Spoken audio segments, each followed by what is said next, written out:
London's Heathrow International Airport, ladies and gentlemen, where the local time is 25 minutes to 12.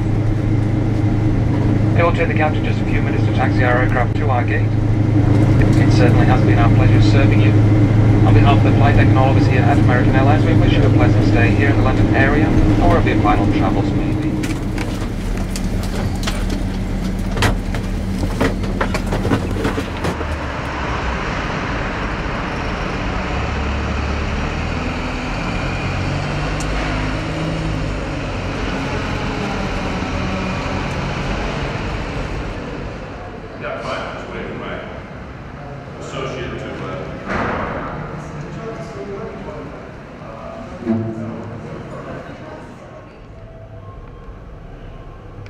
We're at the Grosvenor Hotel in downtown London, England. Have a deluxe room with a king-size bed.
Putain, j'en ai marre des gens qui me regardent. C'est pas vrai, il bouge les yeux. Il doit dire j'en ai marre. Tu vas-y. Oh, regarde, il est fatigué, il baille. Non, stop. Mais juste... Ouais, t'as fait...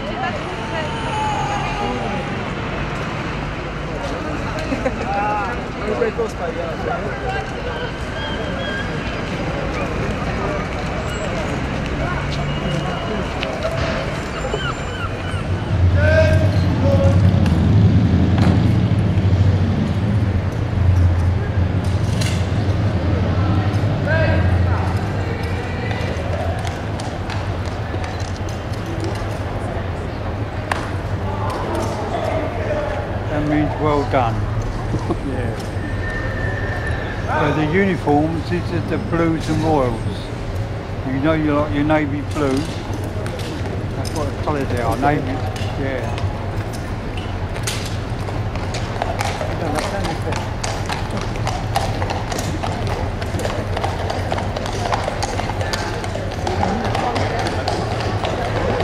If you see the chap standing on one side, they change over. The chap there and at one end of the arch, they change over and all.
Tog en bild på The Royal Arch.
delays due to an earlier quality train at Baker Street northbound.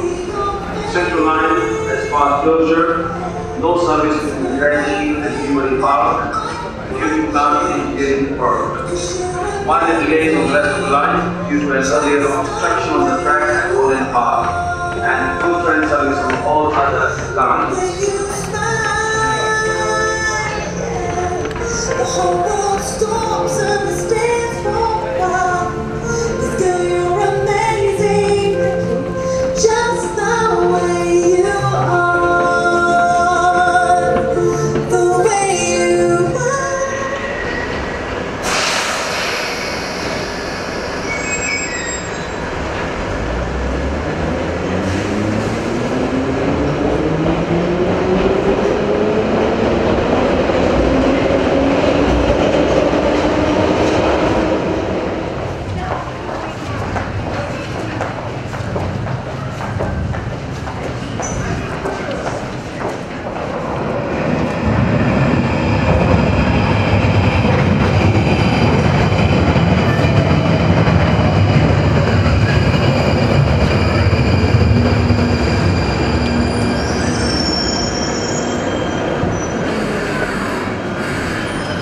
Ladies and gentlemen, please have passengers off the train before boarding. This is Leicester Square, change here for the Piccadilly line. Please use all available doors and all available space. Please move down inside the cars. It's a southbound train calling all stations.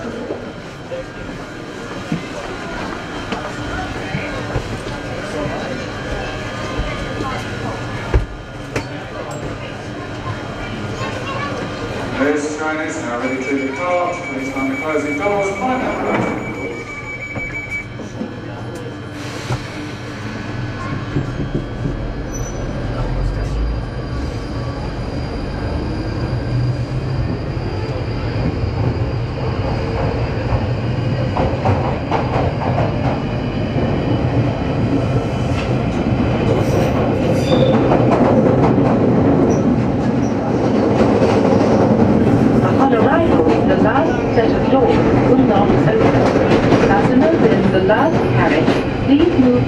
The front doors to leave the train.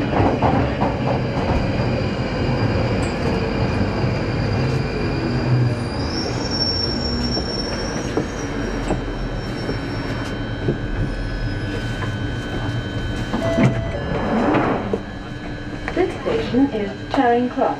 Change here for Bakerloo Line and Main Line Suburban Rail services.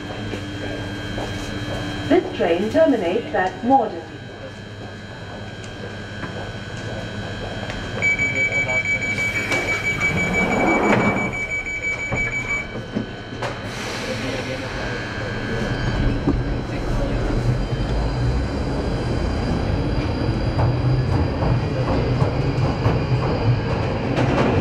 The next station is Embankment.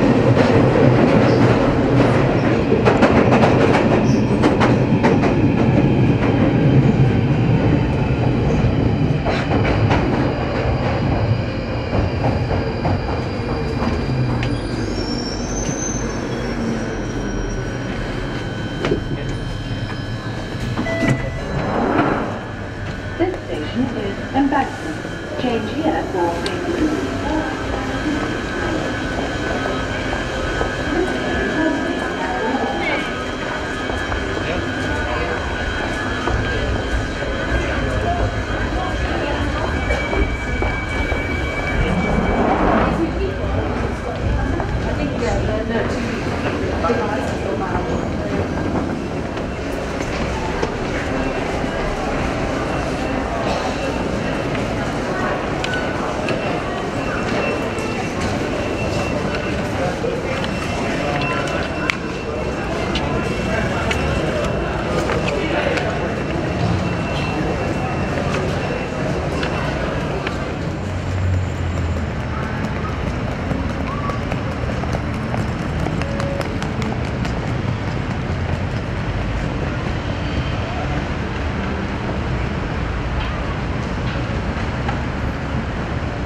Dobbiamo rifare il ponte. Dobbiamo rifare il no, il Tower Pier è quello, sono sicuro. Io pensavo facessero una fermata ed è lì. E praticamente tutti i giorni a partire dalle 10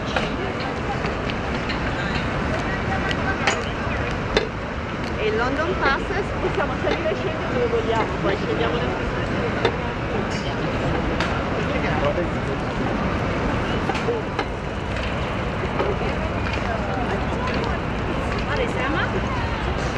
Noli.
we're going to make our way on towards a very exclusive shopping district of London called Knightsbridge, coming up very soon. Harrods department store.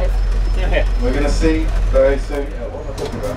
As we drive through London, we're going to see lots of lovely royal parks. Here's the first one on the left. This is Green Park. This is actually the smallest of the royal parks. It's about the same size as Buckingham Palace Gardens, which we'll see a little bit later on. Roughly the same size. Straight ahead of us, on the right tonight, straight ahead of us is Oxford Street, the premier shopping street in London. Not as classy as Knightsbridge, a bit lower class, but this is the busiest street in London, certainly. And also, as you probably know, Mohammed Al Fayed owned this for many, many decades. Sold it not so long ago for about £1 billion, so made a good profit on this. And you'll see the lovely window displays. Here's Harrods department store on the right. Now, as well as being the most expensive department store in London, easily, it's also the biggest, most historic. This was first built by a guy called Henry Charles Harrods, who opened his first grocery store in the 1850s, and has now grown, as I said, to be the biggest in London, certainly. Just on the right here is the Ecuadorian embassy, which is very much in the news at the moment, because a certain guy called Julian Assange has been living there for the last 4 or 5 months. Well, not quite living there, trapped there. Unfortunately, a huge fire destroyed this whole site. Harrods, again in the late Victorian period, so all rebuilt.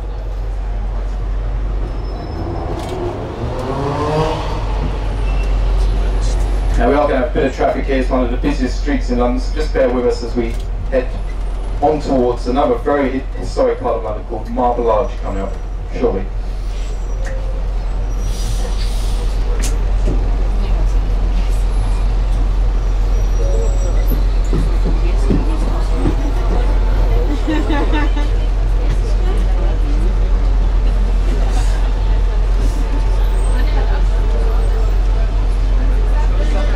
Five-star hotel on the left called the Mandarin Oriental. The flags outside and they're very beautifully tailored doorman outside. This is the Mandarin Oriental Hotel.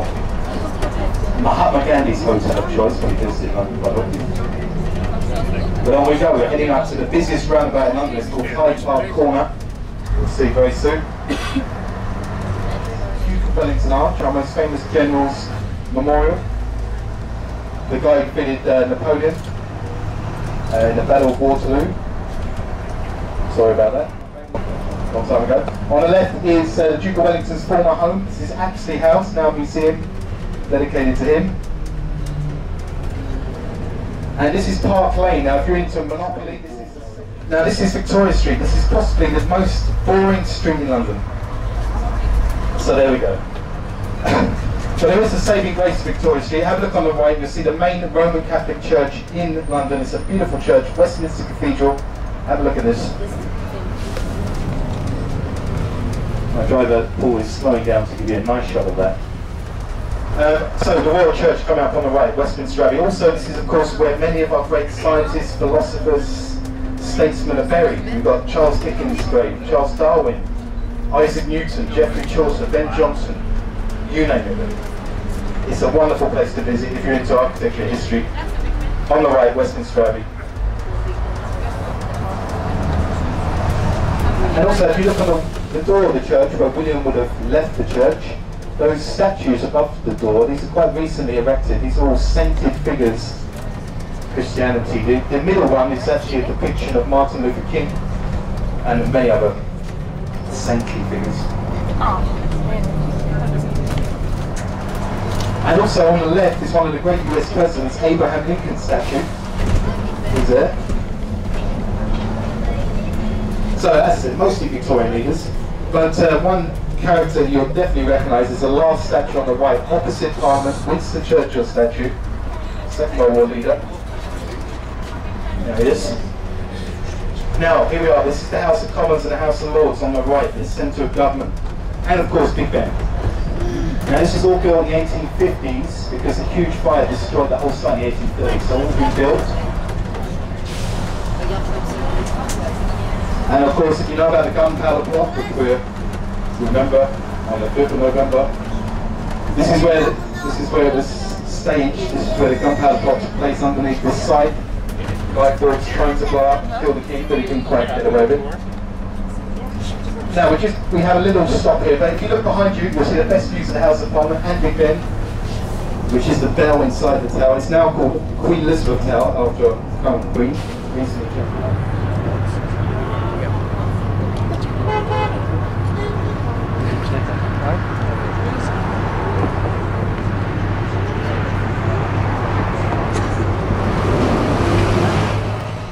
On the left, the world record holder, the biggest observation wheel in the world, 135 metres high, known as the London Eye, of course.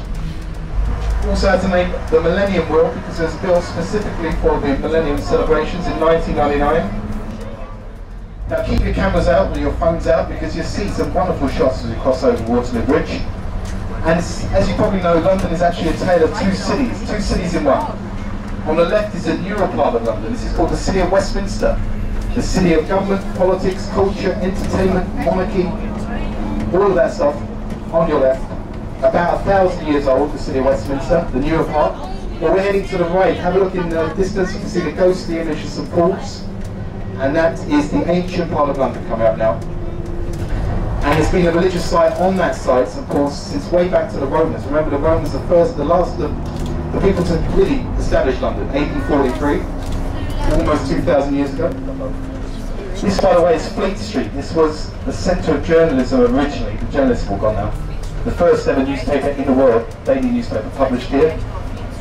So finally was executed on that site when he was eventually caught. Straight ahead of us is the most impressive church in London, certainly. This is St Paul's Cathedral. This took 35 years to build, this enormous church. And this is the replacement to the church that burned down in the Great Fire of London. 87 out of 100 churches destroyed in the Great Fire, 1666. So here we are, St Paul's Cathedral. Of course, this is also where Princess Diana was married. We're going to cross over London Bridge, which is coming up. It's our next bridge coming up. Now, have a look on the left. One of the highlights, definitely, this is Tower Bridge that everyone knows and loves. Tower Bridge on your left.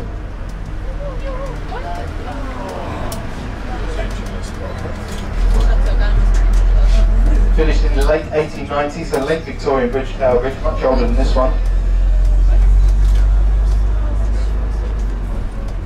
And if we're lucky, we're going to cross over Tower Bridge. Might even see it open. It opens a few times a day. The driver pulls slowing down to give you a nice shot of this. Make sure you get a great shot there.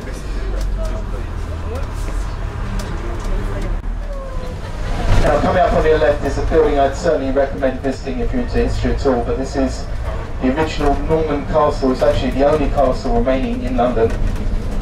This was built in the 1070s. So remember, the Normans from northern France came and invaded us in 1066. And they built all of these castles in Britain to really intimidate the local population because they were heavily outnumbered, that's why. So the original castle will be the four inner turrets you see in the middle. These are called the White Towers. The rest was built a bit later, or over subsequent generations, but it's been here since the 1070s, incredibly. And also, I guess it's most famous as an execution site. This is where, for example, there's a whole list, but two of Henry VIII's wives murdered here. Anne Boleyn, Catherine Howard, both had their heads chopped off inside the ground. Sir Thomas More, Sir Walter Raleigh, you name it. But it's also, I guess, most famous, this is where for hundreds of years we've had we keep the crown jewels guarded by the famous beefeaters there, stationed in the tower. So, this is Northumberland Avenue. We're heading on to Trafalgar Square, the memorial of Admiral Nelson. You're going to see Nelson's column on the right soon, our most famous admiral. Defeated the French and Spanish in the Battle of Trafalgar in the early 19th century. The most romantic meeting spot in London is on the right, certainly. This is the statue of Eros. You see lots of people under here. Our version of Times Square, basically. In a nutshell. The famous neon signs of Piccadilly Circus straight ahead.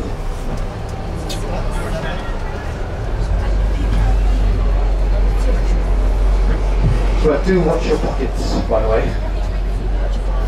A lot of pockets there.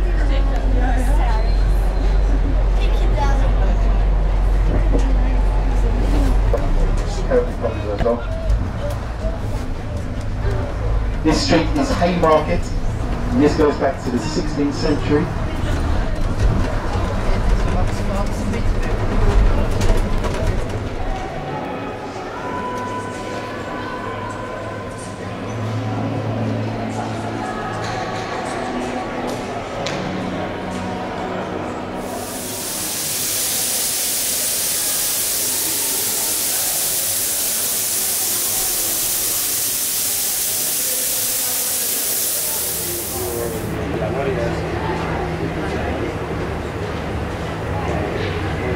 Oh damn.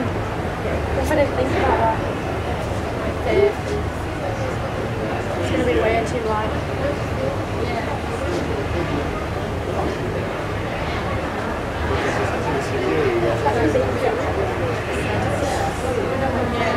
It's such a light there.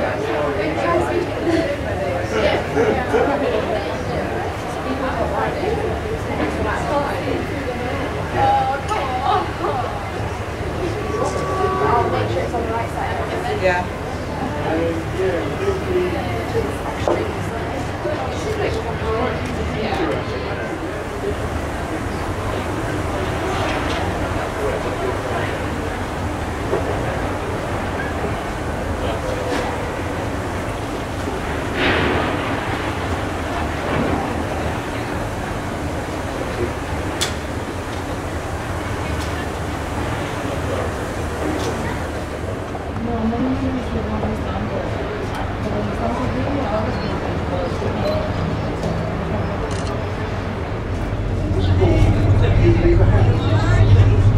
Built in 1934, based on a huge hotel that's in the same shape, called Hyde Hotel. We're going to take a little closer at the bridge, so don't bring too much. I know it's difficult to get shots of the bridge here. The warships are placed on board. You've obviously Imperial War Museum, the Floating Pacific, Imperial War Museum based at Nanford. This is the HMS Belfast. The last of the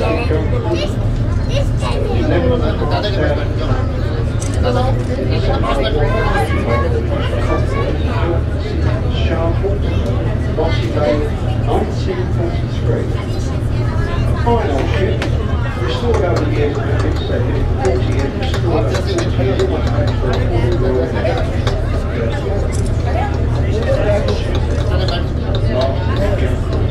took 800 men to run the ship, 800 men. Too good. But ahead of us now we have the bridge, so I say very difficult people to get a shot here. We're going to try and lay the boat here briefly, square up, head onto the bridge. I'll tell you about the bridge itself. June the 30th, 1894. The city of Westminster, headquarters of Great Britain's government.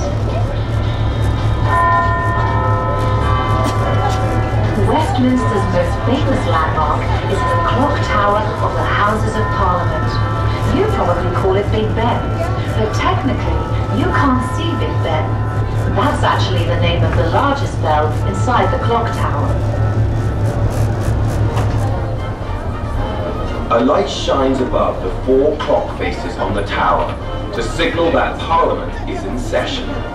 Another sign that Parliament is hard at work is a Union Jack flying from the Houses of Parliament just beyond the clock tower. This splendid neo-Gothic building is officially known as the Palace of Westminster.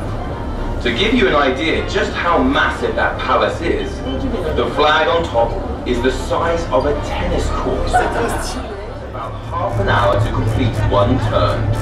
It moves so slowly that you can climb aboard while it's in motion. The London Eye has 32 capitals, one for each borough in London.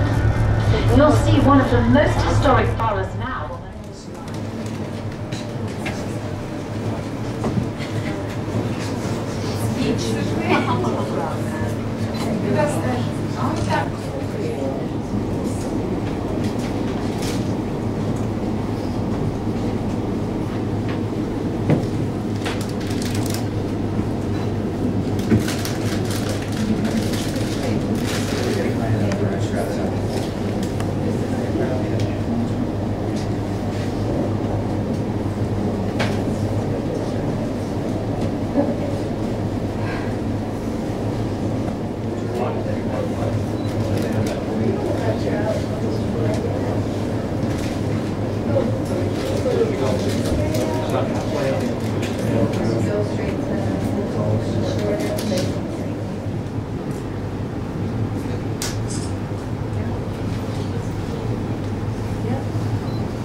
So we're now in Georgian Bath, these flat-fronted houses, all designed, as I say, by John Wood. There were two John Woods, father and son, both called John Wood. We call them John Wood the Elder and John Wood the Younger to differentiate them. So it's a remarkable achievement, Bath. As I say, completely rebuilt in one fell swoop. In about 45 years, Bath was completely rebuilt. So this is Bennett Street, for those...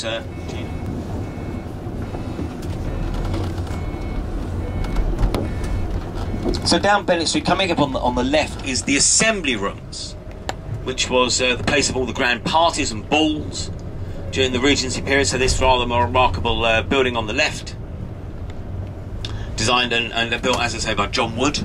But the centrepiece of John Wood's development of Bath is called the Circus. It's a perfect circle of 33 houses, and here it is. Absolutely beautiful arrangement of houses, Doric, Ionic and Corinthian columns we've got going on there. If you look up into the top of the roofs, you can see those acorns. They remind us of Bladud and his pigs snuffling for the acorns when they found the spring. Beautiful, see how wide these doors are. Wide enough, of course, to get a sedan chair through, so you just have to be, you can be taken straight into your house. You don't have to get your feet dirty. Very nice. If you're thinking, anyone who's thinking of coming back here and maybe buying one of these houses, they go for about £3.5 million each here in the Circus. As I say, quite expensive here in Bath. So it's you know, this is kind of the centrepiece of the redevelopment of Bath. This is rather beautiful Circus by John Wood.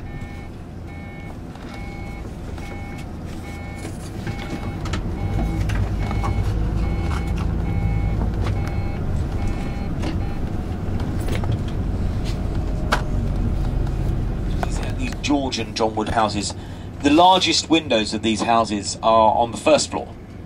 So essentially you have an entrance room, an entrance hall downstairs with a sort of welcoming room.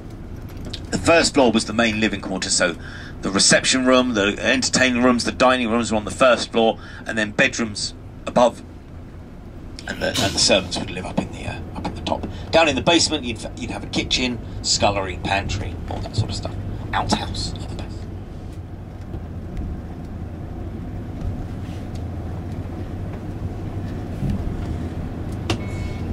Really beautiful stuff today. Bath, in fact, is so beautiful, the entire town is a UNESCO World Heritage Site. So beautiful bath. We're going to go to the Roman baths. We're going to walk on Roman tiles. We're going to walk on the same floor that people walked on nearly 2,000 years ago. We're going to see beautiful Bath, the Bath, of course, of the Regency period, Jane Austen and all that. All of that to see. So to come down and there's the Jane Austen Centre on the left with the rather unanimated Jane Austen outside. So as we come through the rather beautiful Queen Square, Queen Anne, of course, is the Queen that it's referring to. Gives you a nice flavour of the centre of Bath here as we parade by the obelisk down towards Bath Abbey. So we'll be parking on one side of Bath Abbey, we'll be walking around the Abbey, and on the other side of the Abbey is the entrance to the Roman baths. So that's the way that we're going to be walking. It's only, as I say, only a 5-minute walk.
This is warm again.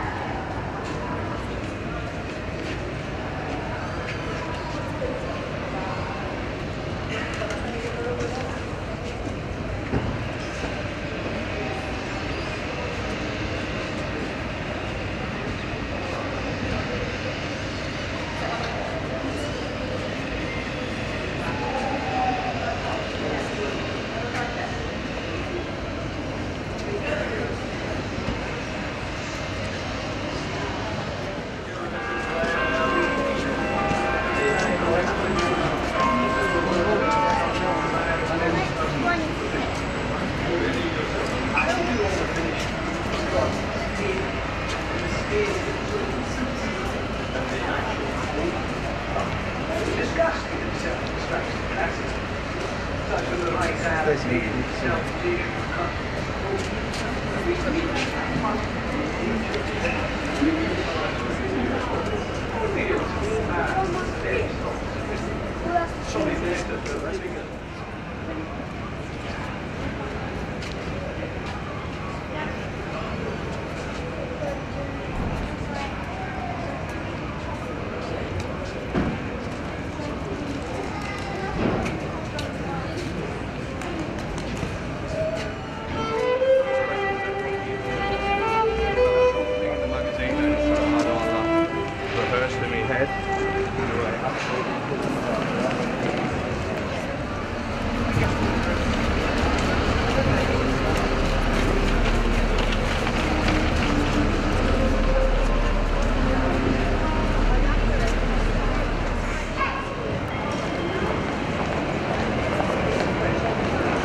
River Avon is, as I say, one of the 6 River Avons. But this view, as we cross here, if you look to your left, one of the most famous views in Bath there of the Pulteney Bridge. There's the Weir, the River Avon, and as it goes up the hill, we're going to get some really nice views of Bath actually as we make our way out of Bath, across the English countryside, through the chalk hills and the rather beautiful English countryside as we make our way over towards Stonehenge. It'll be about just over an hour or so.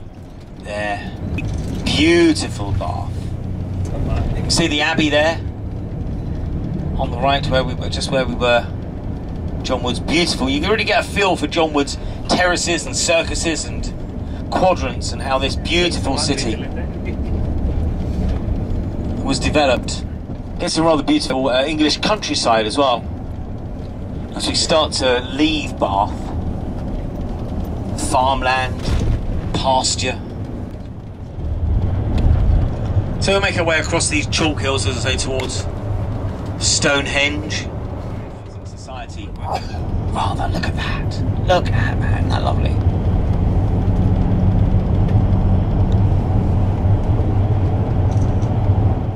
I mentioned before that the hill, these are chalk hills.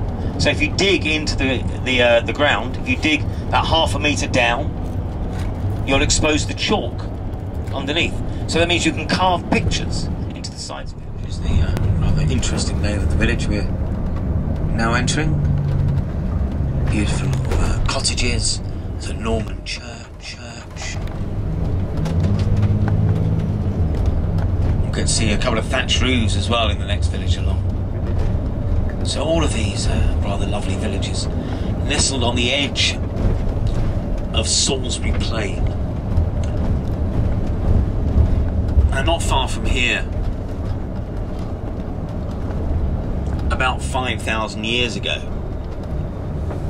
work started on a construction project. And it was a circular earthwork, the original construction project.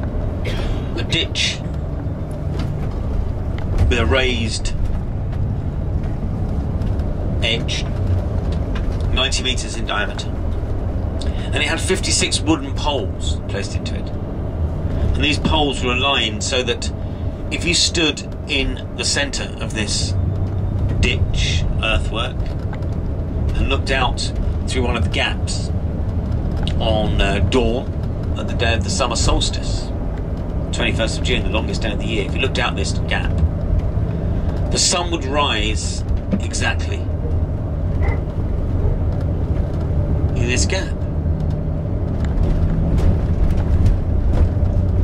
And so any day of the year you can look out in this circular earthwork and see where the sun rose, and you know where you are in relation to the summer or the winter solstice. What we've got is a basic solar calendar. Around here, oh yeah, here it is. These houses coming up on the right have got rather pretty thatched roofs. They tend to have chicken wire on the top of them now to stop the birds nesting in them and stuff like that. It's a nice little, pretty little thatched cottage on the right there.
So they decided to build a new cathedral. Now if you look directly ahead, you might just about be able to see the very first glimpse of the spire of Salisbury Cathedral. It's disappeared as we go under the brow of this hill. 1823. So we're coming into Salisbury now. This rather beautiful town. City, in fact. It is a city, Salisbury.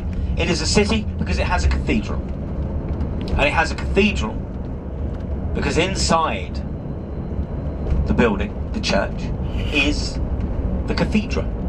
And a cathedra is a seat. It's a grand seat. And it's a seat upon which a bishop sits. So the seat on which a bishop sits is called a cathedra. And the building that contains a cathedra is a cathedral. So we're all parked just outside the outer walls of Salisbury Cathedral, and we'll walk past the school where William Golding taught, past the practicing Protestant martyrs. I'll tell you about those. So as we come down this hill, you'll start directly ahead to maybe get a better view of the spire of Salisbury Cathedral. 120 beautiful in this autumn sunlight.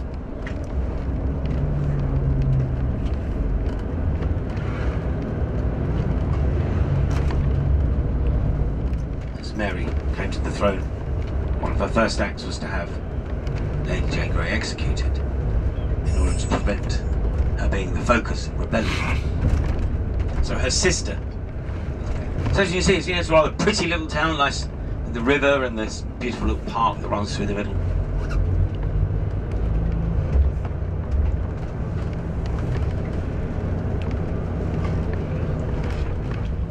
So as we come into the High Street, you get this incredible mix of buildings here. We've got Tudor buildings here, medieval gate, and then a Georgian building next door. So that's, 1400s, this is 1700s, and all the way down this street as houses has fallen down over the years and they've been replaced whenever they need to be. We've got an incredible mix of styles of architecture.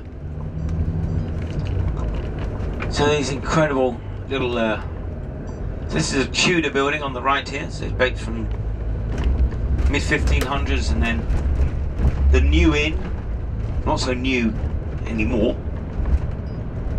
A rather nice example of a mid-16th century coaching house. We've got stables at the back now. Now a very nice little pub, and my personal favourite, this little higgledy-piggledy little building here on the right, coming with that little pinky button. The White Hart. It remembers Richard II, who was of course deposed by Henry Bolingbroke, who became Henry IV.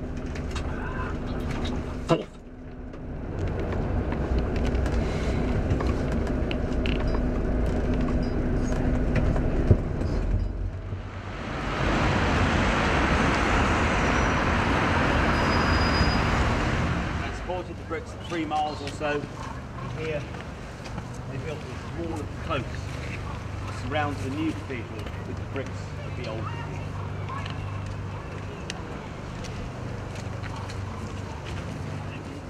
Because when the tower went on top, 6,500 tons in weight caused the walls to buckle.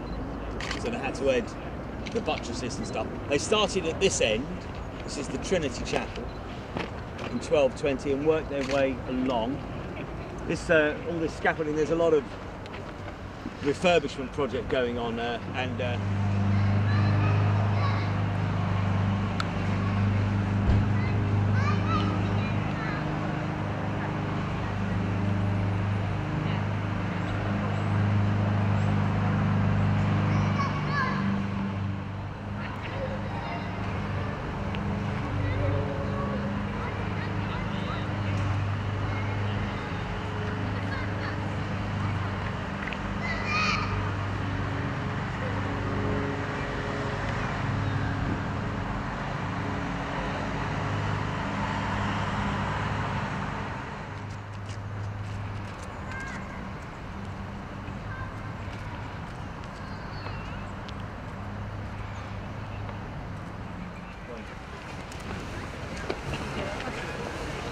up this great door is welcome to very literally all point. I think it's quite interesting.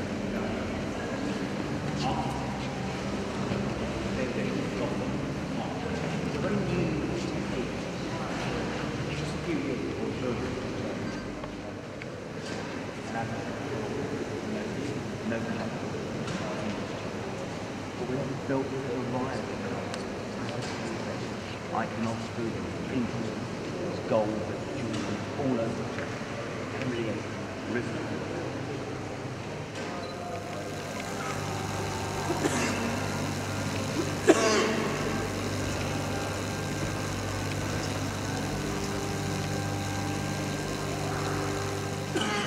One of the magnificent things about this church is that it's a living, breathing church. It's not just a 750-year-old building. This cross, this font, in the shape of a Greek cross, this is a font, 3 years old, and it's a remarkable work of art. The water it looks completely still, but of course, if you look here, you can see the water is moving.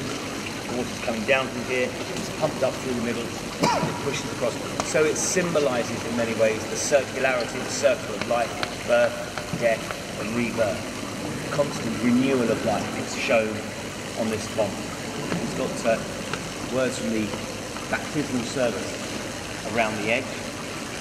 Below these names, in these 4 corners, you might be able to see.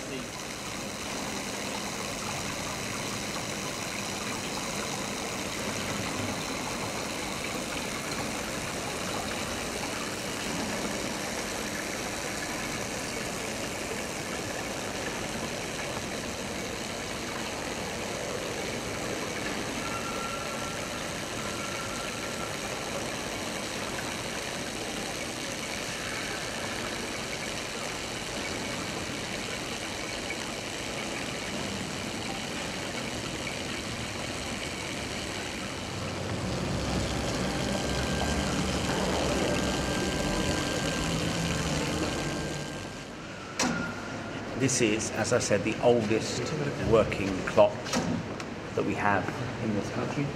It dates from around about 1386. So I'll explain how it works. It used to be in the bell tower. The right-hand side is the clock mechanism. Now this clock never had a face.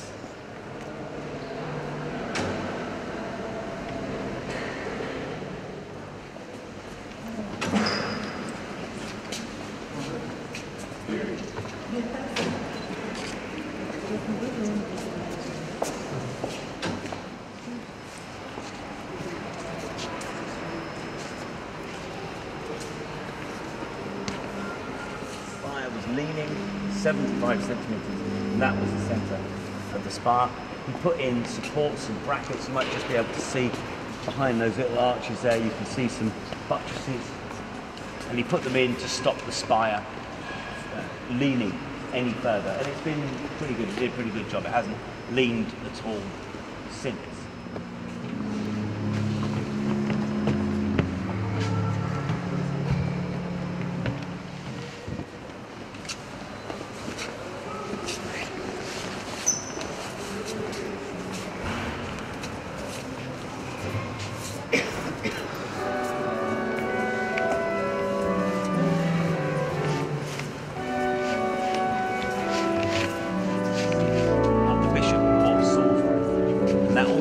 Dates from around about the mid-1300s, and that is the seat that the Bishop of Salisbury sits in. Because there is a cathedral in this building, that's why it's known as Cathedral.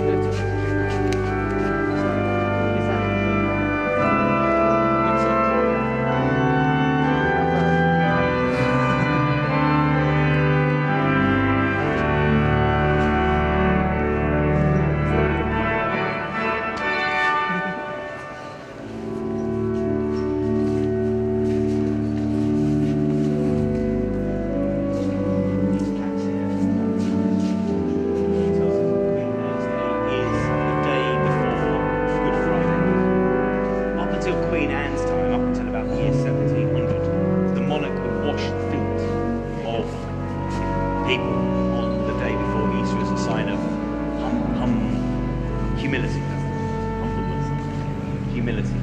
Now the Queen gives out specially minted coins to people, and every year it happens in a different location. And back in 1974, that happened here. So, what's it like all great cathedrals, right in the heart, it's a small little chapel. So, even in this magnificent building, right in the very heart, it's just a small little chapel for a few people to come. So, even when it's not being used for grand occasions, every day, 2 or 3 times a day, people will come here and services are held here in the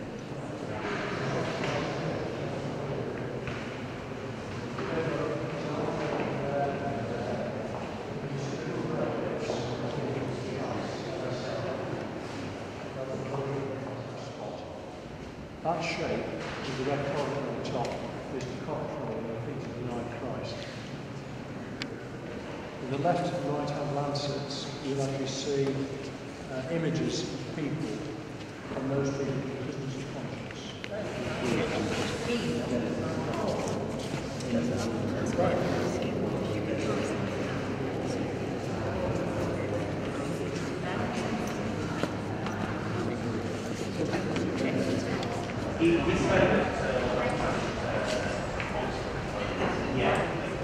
I'll give you their number and you'll need to arrange it with Lizzie. So we're going there. Once you've done it there, I'll let you wander off. You can go back into the church. Are you there, darling?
So we'll make our way back to London. Shouldn't be, I'd say, hour and a half, hour and 45, something like that.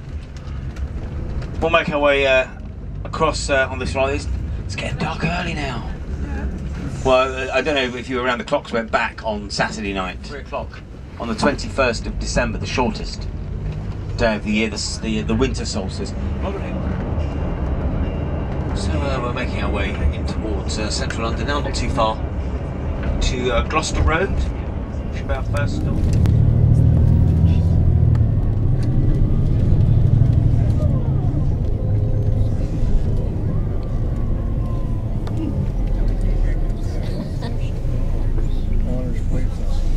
Luggage only.